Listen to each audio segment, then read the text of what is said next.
Joseph R. Biden Jr. has taken a commanding lead over President Trump in the 2020 race, building a wide advantage among women and non-white voters and making deep inroads with some traditionally Republican-leaning groups that have shifted away from Mr. Trump following his ineffective response to the coronavirus pandemic, according to a new national poll of registered voters by the New York Times and Siena College. Mr. Biden is currently ahead of Mr. Trump by 14 percentage points, garnering 50% of the vote compared with 36% for Mr. Trump. That is among the most dismal showings of Mr. Trump's presidency, and a sign that he is the clear underdog right now in his fight for a second term. Mr. Trump has been an unpopular president for virtually his entire time in office. He has made few efforts since his election in 2016 to broaden his support beyond the right-wing base that vaulted him into office with only 46% of the popular vote and a modest victory in the Electoral College. But among a striking cross-section of voters, the distaste for Mr. Trump has deepened as his administration failed to stop a deadly disease that crippled the economy and then as he responded to a wave of racial justice protests with angry bluster and militaristic threats. The dominant picture that emerges from the poll is of a country ready to reject a president whom a strong majority of voters regard as failing the greatest tests confronting his administration. Mr. Biden leads Mr. Trump by enormous margins with Black and Hispanic voters, and women and young people appear on track to choose Mr. Biden by an even wider margin than they favored Hillary Clinton over Mr. Trump in 2016. But the former vice president has also drawn even with Mr. Trump among male voters, whites and people in middle age and older, groups that have typically been the backbones of Republican electoral success, including Mr. Trump's in 2016. Arlene Miles, 75, of Denver, said she had been a Republican for nearly 6 decades before switching her registration to independent earlier this year during Mr. Trump's impeachment trial. Ms. Miles said that when Mr. Trump was first elected, she had resolved to give him a chance, but had since concluded that he and his party were irredeemable. I was one of those people who stuck by Nixon until he was waving goodbye, Ms. Miles said. I thought I was a good Republican and thought they had my values, but they have gone down the tubes these last few years. Ms. Miles said she planned to vote for Mr. Biden, expressing only one misgiving: I wish he was younger, she said. Most stark may be Mr. Biden's towering advantage among white women with college degrees, who support him over Mr. Trump by 39 percentage points. In 2016, exit polls found that group preferred Mrs. Clinton to Mr. Trump by just 7 percentage points. The poll also found that Mr. Biden has narrowed Mr. Trump's advantage with less educated white voters. The exodus of white voters from the GOP has been especially pronounced among younger voters, an ominous trend for a party that was already heavily reliant on older Americans. 52% of whites under 45 said they supported Mr. Biden while only 30% said they supported Mr. Trump. And their opposition is intense. More than twice as many younger whites viewed the president very unfavorably than very favorably. Tom Diamond, 31, a Republican in Fort Worth, Texas, said he planned to vote for Mr. Trump but would do so with real misgivings.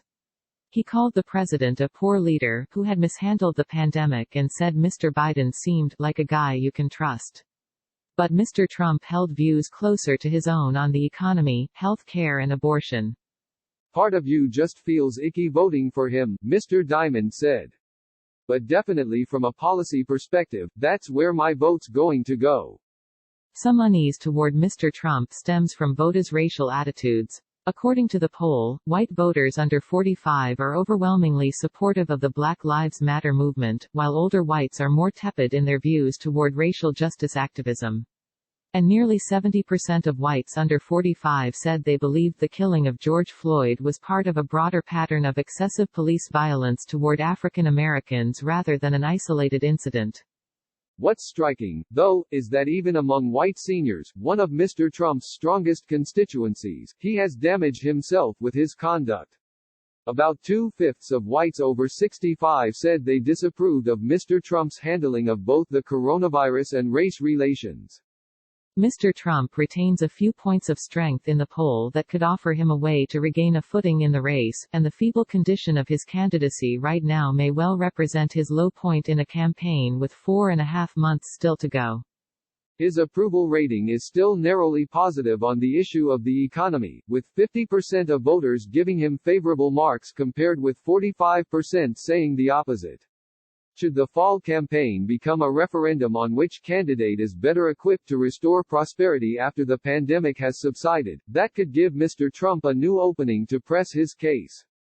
The president is also still ahead of Mr. Biden among white voters without college degrees, who hold disproportionate influence in presidential elections because of how central the Midwest is to capturing 270 electoral votes.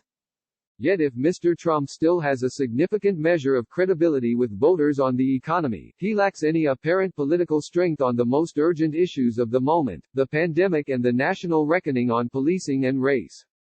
Nearly 3/5 of voters disapprove of Mr. Trump's handling of the coronavirus pandemic, including majorities of white voters and men. Self-described moderate voters disapproved of Mr. Trump on the coronavirus by a margin of more than 2-1. Most of the country is also rejecting Mr. Trump's call to reopen the economy as quickly as possible, even at the cost of exposing people to greater health risks. By a 21-point margin, voters said the federal government should prioritize containing the coronavirus, even if it hurts the economy, a view that aligns them with Mr. Biden. Just a third of voters said the government should focus on restarting the economy even if that entails greater public health risks. That debate could become the central focus of the campaign in the coming weeks, as coronavirus outbreaks grow rapidly in a number of Republican-led states that have resisted the strict lockdown measures imposed in the spring by Democratic states like New York and California. The public also does not share Mr. Trump's resistance to mask wearing.